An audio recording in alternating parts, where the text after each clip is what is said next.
Ay, nagpaligo ako ngayon sa alagang baboy. Ay, 2 araw na itong hindi nakaligo. May ano kasi, pag maulan-ulan, hindi ko sila pinapaliguan. Kaya ngayon, may araw na mainit ng panahon. Kaya na ano, ulan-ulan o talisik. Yan, good morning po sa inyo lahat mga kaibigan.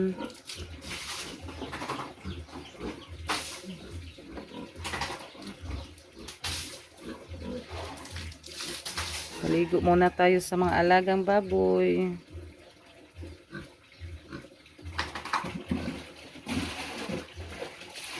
Ang inahin. Mananing ko anjo, ligo.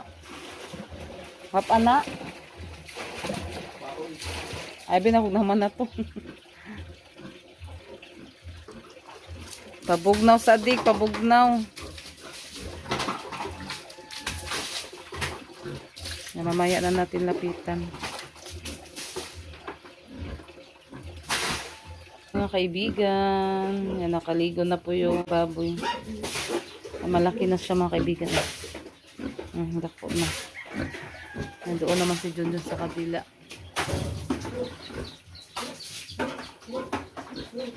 Dik, dik, dik, dik. Nabugnawan na ka, dik. Yan yung inahing baboy.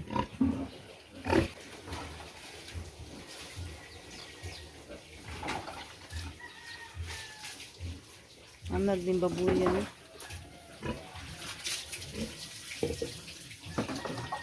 Inita na good siya. Maligo, hindi kasi ito nakaligo. 2 araw. Kaya yan. Kaya mama magluhag iligo. Kaya ano kasi noong... Kapit na siya mula po ano, kung mag-inanap po ba? Kaya hindi ko sila pinapaliguan. Baka alamigin. Ilang araw kasi. Lagi umuulan. Kaya ngayon ko pa napaliguan ko. Dik, dik, dik. Sangko na siya mga kaibigan buyag. Yan yung tiyan niya. Laki na. Doon sa kabila. Dito, abot na niya. Sangko na. Laki na niya. Sa ano siguro to, 200 mahigit kilo.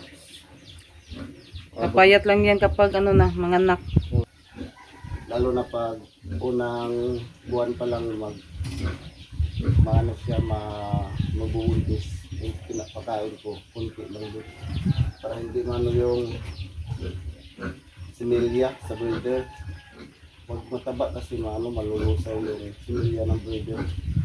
Pag sobrang taba sa inahing baboy.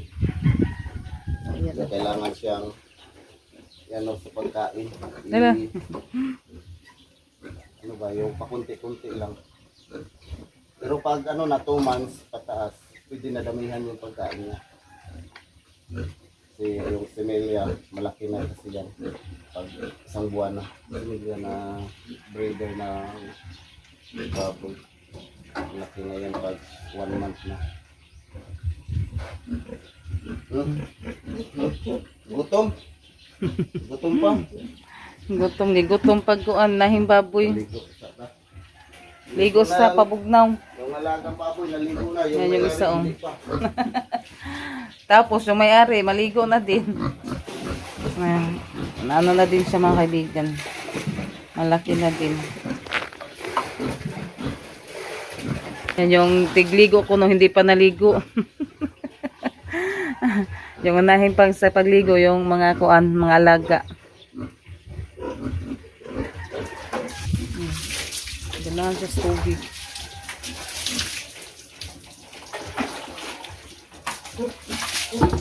Dali lang naubos yung ano, sa balde. Pang ano na to, pangatlong balde.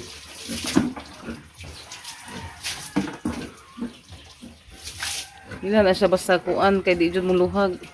Mainitan ba? O pinitan.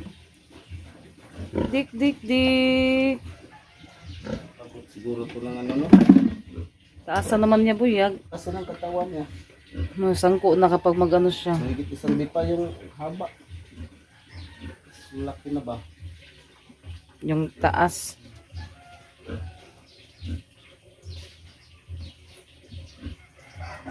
Ito naman yung sa kabila. Ano din siya, bali. Hindi na kasi ito pinapakain namin ng pigs. Sa ano, magastos pag pigs yung pinapakain lagi. Kaya pag laki niya, hindi katulad sa ito, mag 3 months na ito. Ano pala?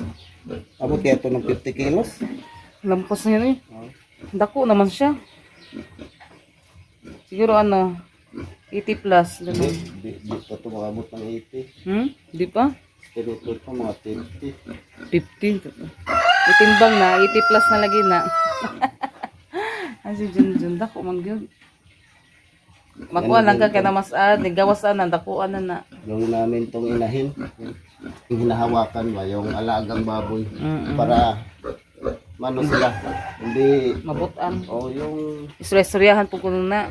di ba tawag sa amin, idlas or maanad ba, maanad. Para masanay. Hindi, o, Huwag hawak-hawakan. Ay, nagdawam siya pakanon siya. mga 3 months na to, may ano pa. May 4 na buwan pa. Bago ano to, maglandi. 7 months o 9 months yan. Magkuha na, Ano yan, maglandi. maganda na yan, paano sa breeder.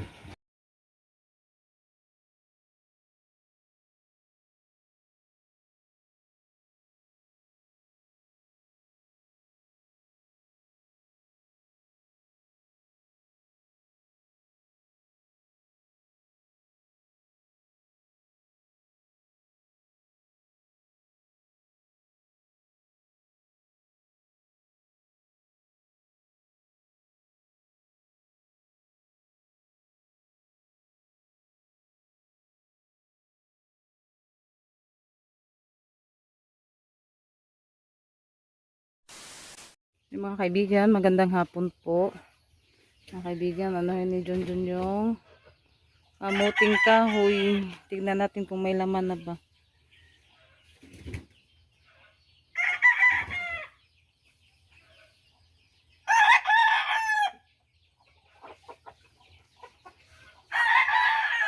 Yan si Junjun. Nasa ikuan, na may laman na pala yung doon, banda. Ala, ala.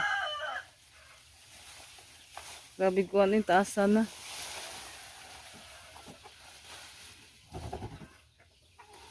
Makaluto na ito mga kaibigan. Oh.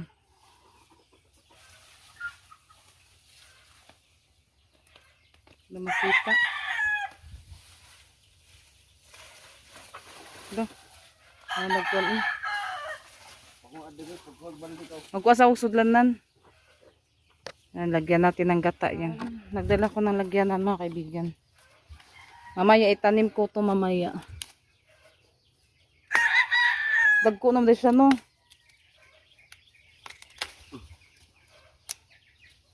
Magato na pong itanong para nanaputay ko anon.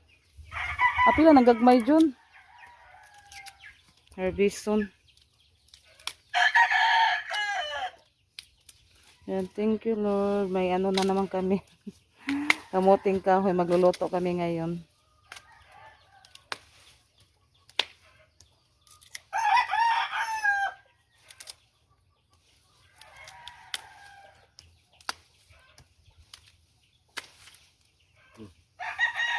Napauna pa magyud oh. Naka na kay mga humok na. Putol-putol agad may bali. Ay, dati nagdamit. Hutdan eh. Nabuhin na yan. Natos kural oh. Luibot. O, sabi. Ay.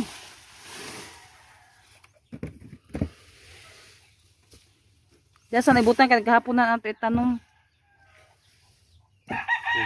Pabalde na ka. Oh, may isang balde na tayo. Oh.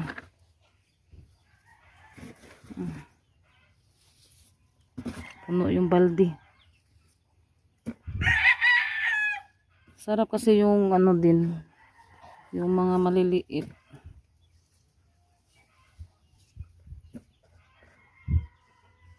Agay. Kita skipi. Oh, tama. Kinuha na ni Junjun. Dito kami sa labas mag-ano. Kuha muna ako ng kutsilyo. Kaibigan, samahan niyo po kami ni Junjun ngayon magbalat sa kamuting kahoy.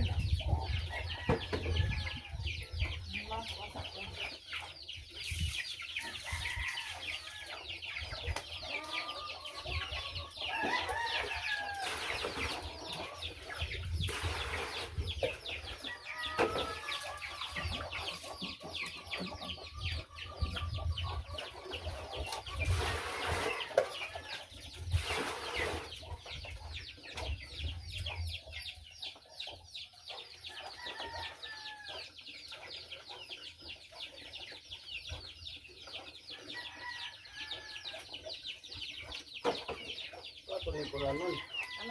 Ano ni puranan? Nalaro na yun.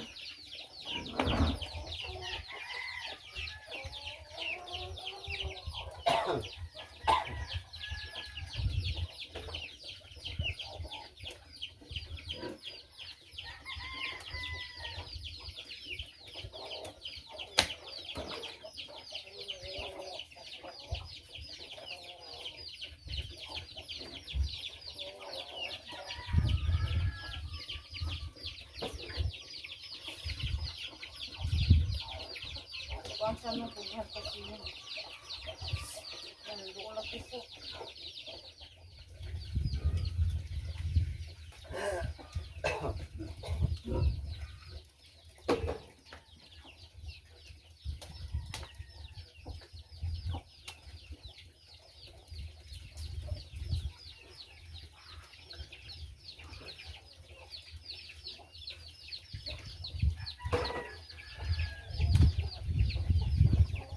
Mga kaibigan, natapos ng mabalatan.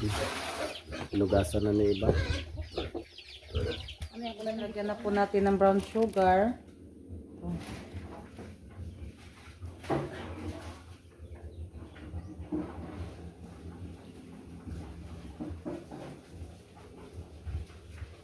Ay, patinta ko mamaya.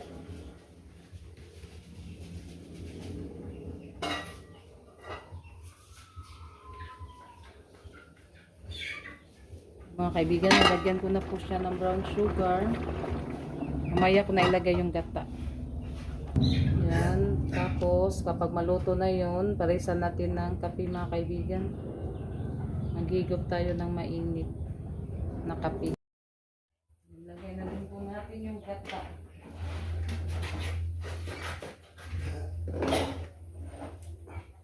Ang kukumama.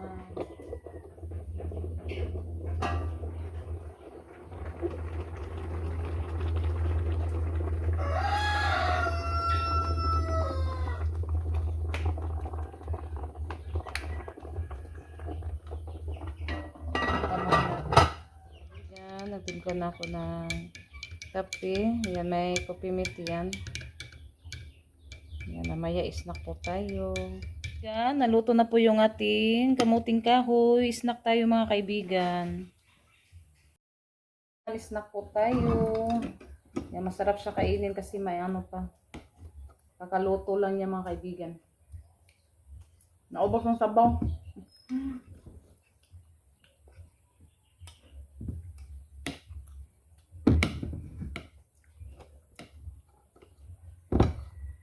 Ano na mo balaksan? Ano magkape?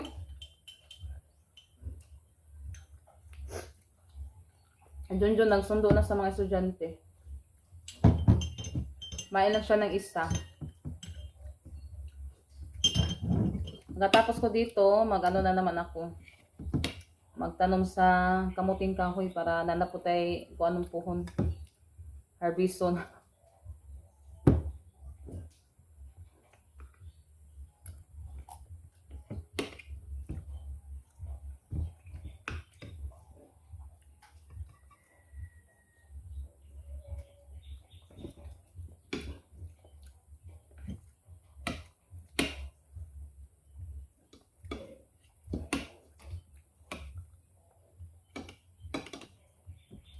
Yan, mag-ano na ako sa kamuting kahoy magtanim. Yan, kakatapos ko lang kumain mga kaibigan kami ni Rosalita. Kaibigan, ayan, higay muna tayo dito sa mga kaibigan. Sa harap ng tindahan. Yan, may ano lang po ako mga kaibigan, sasagutin konti. Kasi yung ano, yung doon sa kabilang ano na naman mga kaibigan, nagsisimula na naman. Kaya yung masasabi ko lang po sa inyo sa mga ano, yung na ano sa akin, yung hindi gusto sa akin, yung masasabi ko lang sa inyo, hindi naman po kami nag kompetisya sa tindahan namin. Tapos depende po yun sa saan bibili po yung mga customer, kung saan bibili. Kaya wala kang pakialam kasi hindi naman ikaw nagbigay sa puhunan dito sa tindahan namin. Kaya mananahimik ka na lang, wag ka na lang magsabi ng hindi maganda kasi kung sinisisi na nagtitinda ako dito nagtitinda ako ulit para kami yung sinisisi ba, paririnig na naman mga kaibigan. Kaya yan yung masasabi ko lang po sa inyo, malaki respeto po namin sa basta alam po namin yung ginagawa namin, tapos wala kaming inaapakan na tao. Ano lang, isig paningkamot lang tas atong kinabuhi. Ayun lang po yung masasabi ko. Yan, depende po yun sa mga customer kung saan sila bibili. Wag nyo po kaming sisihin na hindi bibili po sa tindahan ninyo. Kaya nagano kami, paningkamot ni para makapag-eskwela og tarong sa akong mga anak na nang o makakuan sa ilang mga unsay kinahanglanon sa ilang pag-eskwela. Yan. Tapos hindi naman kayo nagbibigay ng puhunan sa tindahan namin. Bakit? Paparinig pa ng mga hindi maganda. Yun, go lang. Go lang po tayo mga kaibigan. Kahit anong sasabihin sa kabila, basta ako, go lang po ako sa pagtitinda dito sa tindahan para pang ano na din sa mga Tres Marias sa pag-eskwela nila. Yan, kahit wala kaming pinag-aralan, alam po namin yung yung mga sinasabi nila na hindi maganda. Yan, tapos kami pa po yung sisihin na sirado na po yung tindahan nila. Kaya tahimik na lang po kayo. Kasi hindi naman ako dito sa tindahan na tawag dyan. Iyayahe man tag kinabuhi. Iyayahe tag diskartis atong kinabuhi. Dapat hindi na kayo magsisimula sa gulo kasi kami dito. Masaya na kami dito. Tapos masaya na din po yung pamilya namin. Focus lang tayo sa hanap buhay natin. Huwag na kayo magsasabi ng hindi maganda. Tapos hindi naman kayo yung nabigay ng puhunan para sa tindahan namin. Tapos wala din kayong karapatan na sasabihan kami kami po yung sinisisi nyo sa tindahan sa kabila. Kaya lang tayo sa buhay natin. Yan, yun lang po yung masasabi ko sa inyo. Yan, huwag nyo pong sa amin. Kasi hindi naman kami ganun na tao nagkumpetensya daw. Kaya huwag ka na lang magsasabi ng hindi maganda. Masama yan. Kaya alam naman ng Panginoon yung mga ginagawa namin. Basta kami alam po yung ginagawa ko at saka sa namin sa pagbalik sa tindahan. Kaya aga ko lang may istorya paningkamot. Sige tag paningkamot sa atong kaugalingon para sa atong mga anak dili kay masipag panghilabot sa isigataw. Yan lang yung masasabi ko. Kaya laban lang. Go lang tayo sa pagtitinda. Bahala na po yung ibang tao kung anong sasabihin nila. Basta kami, masaya kami. Tapos, wala kaming inaapakan na tao. Yun lang po. Tapos, alam Panginoon yung mga ginagawa namin. Kaya, yun. Yung ating tinda. Kaya, wag lang kayo mag-iisip ng hindi maganda para sa amin. Kasi wala naman kaming ginagawa. Kaya go lang tayo mga kaibigan sa pagtitinda. Yan, at maraming salamat po sa mga sumusuporta sa mga vlog namin at sa lahat na tumutulong sa amin. Thank you so much po talaga sa lahat mga kaibigan. Bye bye. God bless po sa inyong lahat.